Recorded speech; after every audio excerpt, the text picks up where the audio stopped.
दिल्ली में बीजेपी की प्रचंड जीत के बाद सरकार गठन की तैयारी शुरू कर दी गई है।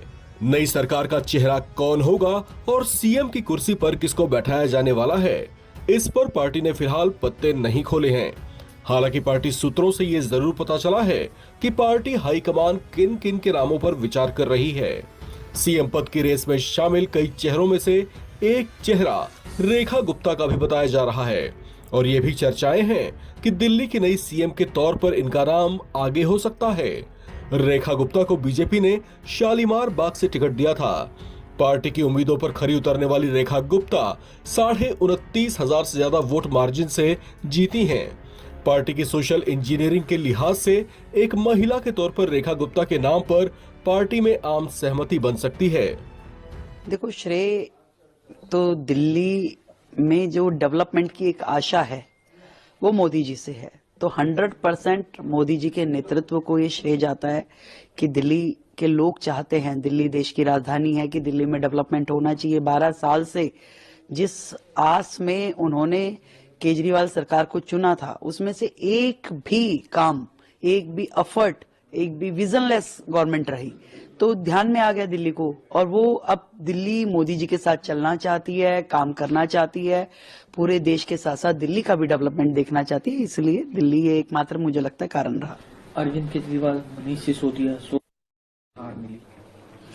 काठ की हांडी तो एक बार चढ़ती है, यहाँ तो 2-3 बार चढ़ ली थी, तो टूटनी थी, तो वो टूट गई। जनता के बीच में उनका सच उजागर हो गया कि वो सिर्फ सेल्फ सेंटर्ड है, कुछ भी जनता के हित में एक भी काम उनके द्वारा किया नहीं गया। वो दिल्ली के लिए सच में आपदा थे और लोगों ने इस बात को समझा। प्रधानमंत्री ने कल अपने संबोधन में काफी कुछ कहा, है उनके खिलाफ कार्रवाई हुई, किस तरह से आप लोग देख रहे हैं? पता नहीं चला। देखो, भ्रष्टाचार तो किसी का भी हो सामने आना चाहिए। आखिर जनता का पैसा है, जनता की गाड़ी, खून पसीने की कमाई को जिस तरीके से दुरुपयोग किया गया वो सामने आना चाहिए। तो वो मोदी जी इस बात को यदि कह रहे हैं तो वो जनता के हित में कह रहे हैं। कांग्रेस की डबल हैट्रिक लगी 0-0 की, क्या कहेंगे? कोई बात है प्रधानमंत्री का से एक तरह से कांग्रेस का अस्तित्व जो है वो देश में खत्म हो चुका है। उन्हें आत्म मंथन करना चाहिए कि उन्हें क्या करना चाहिए। रेखा गुप्ता को दिल्ली की राजनीति का भी अच्छा तजुर्बा है। छात्र राजनीति से सक्रिय राजनीति में आने वाली रेखा गुप्ता दिल्ली विश्वविद्यालय छात्र संघ की पूर्व महासचिव और अध्यक्ष के पद पर भी रही हैं। 1996-97 के दौर में ये चर्चित छात्र संघ की नेता हुआ करती थीं। ये वर्तमान में पार्टी राष्ट्रीय कार्यकारिणी की सदस्य और पार्टी की दिल्ली राज्य इकाई की महासचिव भी हैं। सक्रिय राजनीति में उतरने के बाद रेखा गुप्ता ने साल 2007 में उत्तरी पीतमपुरा वार्ड संख्या 54 से पार्षद चुनी गई थीं। इसके बाद 2012 में भी वो इसी वार्ड से चुनाव जीती थीं। हालांकि रेखा गुप्ता दिल्ली से अकेली महिला नहीं है जो सीएम पद की रेस में शामिल हों, बल्कि इनके अलावा पूनम शर्मा का नाम भी चर्चाओं में है। पूनम शर्मा ने वजीरपुर सीट से जीत दर्ज की है। उन्होंने आम आदमी पार्टी की ओर से उम्मीदवार रहे राजेश गुप्ता को हराया है।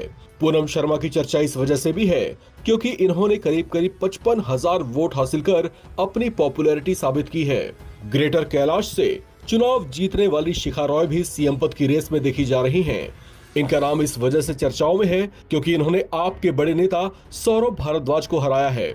हालांकि हार का वो अंतर महज 3,000 से कुछ ज्यादा ही था, लेकिन ये जीत उनके राजनीतिक करियर में उन्हें बड़ा माइलेज दे सकती है। एक और नाम जो चर्चाओं में है वो है नीलम पहलवान का।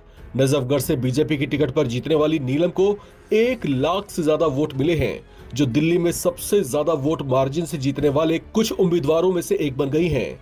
ऐसे में इनकी इस धाकड़ जीत से हाईकमान इंप्रेस हो सकते हैं और सीएम पद से नवाज भी सकते हैं।